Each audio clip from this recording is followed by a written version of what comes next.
최악의 경우를 상상해서 말씀을 드리건데 그러니까 그걸 대비해 놓는 것은 어려운 일이 아니지 않습니까? 그냥 사본 떠놓고 그냥 잘 좀 보관을 옮겨놓고 하나 정도 세상에서 없어지지 않게. 알겠습니다. 깊은 한숨. 형식적으로 내사 단계에서 한 거지만 국방부 처음부터 지금까지 조사했던 내용. 처음부터 다시요. 잠깐만요. 자, 음성이 나오니까요. 전현희 의원님 질의를 다시 하겠습니다. 자, 음향 틀어주세요. 그래서 지금 국방부 검찰단이 가져가게 된다면은 처음부터 지금까지 조사했던 내용 수사권 없는 자의 수사임으로 싹 날리고 우리들이 수사를 다 처음부터 다시, 왜냐면 분검사는 할 수 있지 않습니까? 네네네네. 그래서 처음부터 다시 할 그렇구나. 계획이 혹시 있는 건 아닌지 좀 너무 우려가 됩니다. 만약에 그러니까 그렇게 된다, 그 시나리오처럼 된다면 예. 이제 이건 다 어차피 무효가 되니까.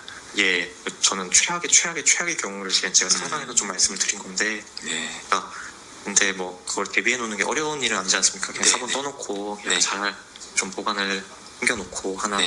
정도 세상에 엎어지지 않게. 알겠습니다. 예. 감사합니다. 이게 지금 형식적으로 내사 단계에서 하신 거지만 뭐 국방부 이거 다 알지 않습니까? 사실상 네. 수사라는 거를. 네. 그래서 그런 명분 세워서 그냥 다 세상에서 없어지진 않을까 좀 걱정이 되는 부분이 참 있습니다. 알겠습니다. 감사합니다. 예. 네. 너무 무서운 일입니다. 네, 지금 그 일선의 검사와 수사관들이 대화한 내용입니다. 무서운 일이다. 그리고 세상에 이 일이 없어질까 너무 두렵다. 그래서 만일을 대비해서 복사를 해놓고 사본을 보관을 해야 된다. 이런 얘기를 하고 있습니다. 지금 현재 수사관들과 검사들도 무섭다고 하는데 이 수사 외압의 정점에는 과연 누가 있을까요? 이종섭 장관입니까? 정점에 있습니까? 아니죠. 지금 장관도 두려워하고 있습니다. 장관도 두려워서 본인이 결재를 하고 이첩을 결정했는데도 두려움에 무서워서 다시 그 결재를 뒤집고 이첩 보류 지시를 뒤집습니다. 해병대 사령관도 대통령의 경로가 무서워서 자신의 부하인 박정훈 대령에게 사실상의 항명죄를 씌우고는 이 사안을 다시 입을 닫고 있습니다. 박정훈 대령은 죽음보다 무서운 공포를 겪고 있다. 그렇게 얘기하고 있습니다. 지금 이 군검사와 수사관들도 모두 두려움과 무서움에 떨고 있습니다. 여기에 있는 사실상의 대부분의 증인들이 선서도 못하고 사실상 이 사실에 대해서 입 닫고 거짓말하고 있는 것은 모두가 이 정점에 있는 한 사람, 그 사람 때문입니다.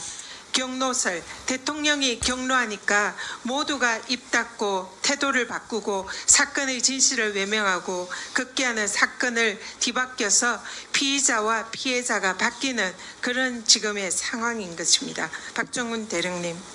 예. 아까 제가 질의를 드릴 때에 이 사실이 사실상 판례와 관련 법령에 따라서 임성근 사단장의 업무상 과실치사 혐의가 명백해서 거기에 따라서 증거 자료를 첨부하고 이첩을 했고 적법적으로 합법적으로 그것을 경찰청에 송부했다 이렇게 말씀하셨죠.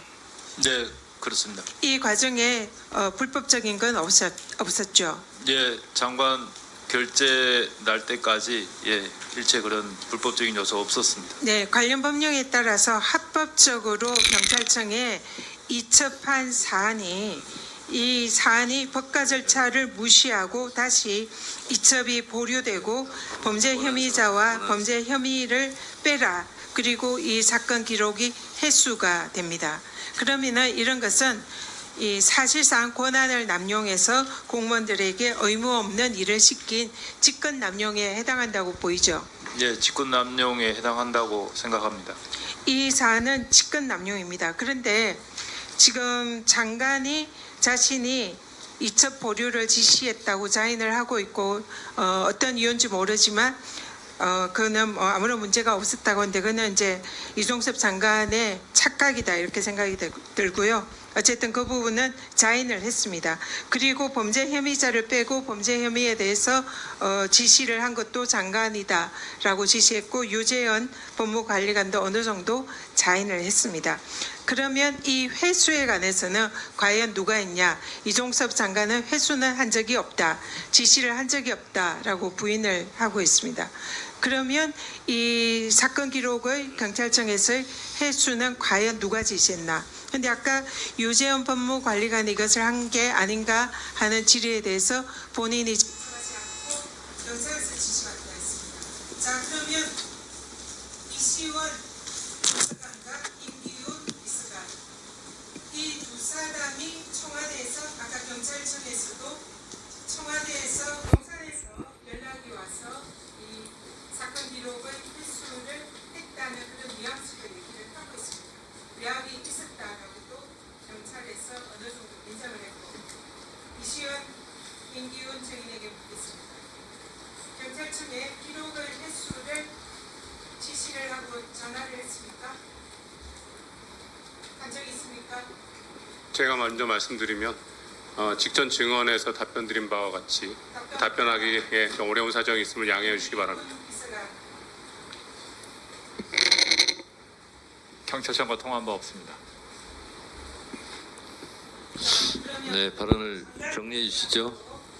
장관도 하지 않았고 유재원 법무관리관도 하지 않았고 국방부 쪽에서는 사건 회수를 하지 않았습니다. 그러나 용산에서 연락이 간 기록과 외압이 있습니다. 그러면은 이 사건의 기록의 횟수는 용산에서 있다고 볼 수밖에 없습니다. 그러면은 이 사건의 전점에 대통령이 있다라고 간접적으로 추인할 수밖에 없는 사안이다. 그래서 그 핵심에 두 분이 있는데 지금은 증언을 거부하고 있는데 그렇다면은 두 분의